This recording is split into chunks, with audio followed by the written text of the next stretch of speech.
For most people, Alsace is famous for the Cathedral of Strasbourg or the Little Venice of Colmar, but it is less known for being a place of Jewish heritage. With over 200 cultural sites such as synagogues and cemeteries, it bears witness to the rich history of Judaism in France, a history that was celebrated on Jewish Heritage Day.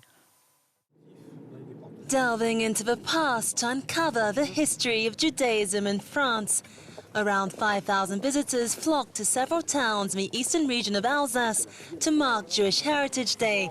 They journeyed back to the 14th century to the town of Bischheim that was once home to the nation's largest Jewish community.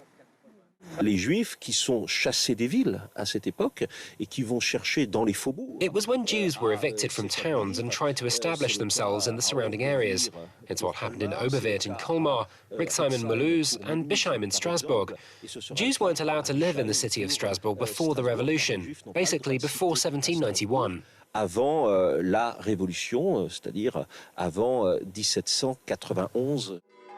Many found refuge in Bischheim, ruled at the time by the Bucklin family. The former court is today a Jewish museum and boasts a whole array of items such as a portrait of Jewish composer Emil Weltevel, best known for his waltz dances, but less known is the mikveh, the Jewish ritual bath used for purification. It's a rather strange bath because you'll see we're going down a staircase designed in the 16th century during the Renaissance to reach a bath that was built around 1900 or 1910, but with a staircase that was fabricated elsewhere. And there you have it, the bath. You have to imagine that the water would come up to here, the light would come from these two outlets, and that the women would go down into the cold water and immerse themselves in it from head to toe once every month. For 3 centuries, Jews dominated Alsace, which sits on the border with Germany. The first synagogue was built here, on the Street of the Jews, but it was destroyed in a massacre of 1349, when Jews were accused of spreading the plague. A place of refuge, the region was also a place of persecution. The Jewish community has been persecuted for centuries, and the climax of that horror was, of course, the Second World War. In Schierhofen, a special ceremony took place to pay tribute to Holocaust rescuers and survivors. Survivors like Denise Kahn, who first returned to the town in 1945 after Auschwitz. It was horrible. The synagogue was no longer there. In my house, our house was destroyed. But what was miraculous was that the house of my grandparents was still intact and still in good condition. It's really very moving to come back here after all this time. It's painful perhaps, but we have to remember, we mustn't forget. In 1854, 454 Jews lived in Schierhofen, roughly 70% of the total population. Out of this vibrant community, all that remains is this Jewish school, which holds many memories for those inhabitants whose parents taught here. During the phony war, as we call it, soldiers used to be stationed here, and sometimes they'd entertain the population to pass the time.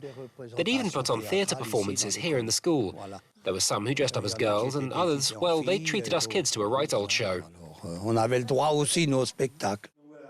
Before the revolution, Jews were only allowed to work as colporteurs, money changers and livestock traders.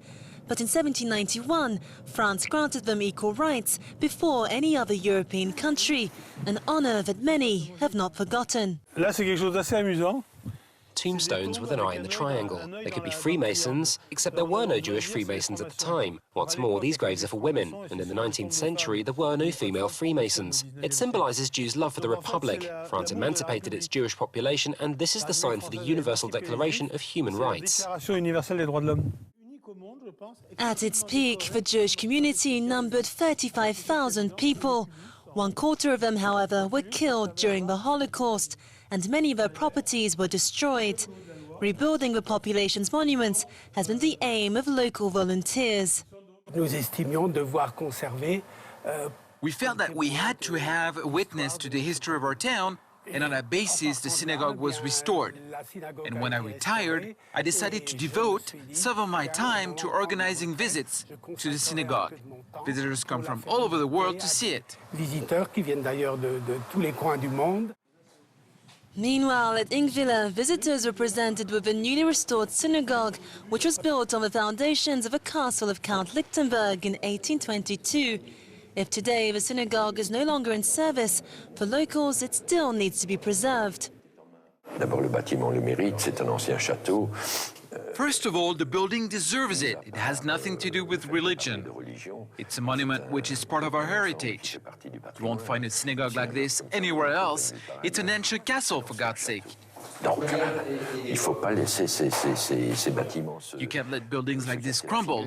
Luckily, there are people like us to preserve them. Heureusement qu'il y a des gens comme nous qui nous en occupons. And it's not just Jewish monuments that need preserving, but cemeteries like Ettendorf. Its oldest tombstone dates back to 1554, but because of pollution, its inscription has started to fade.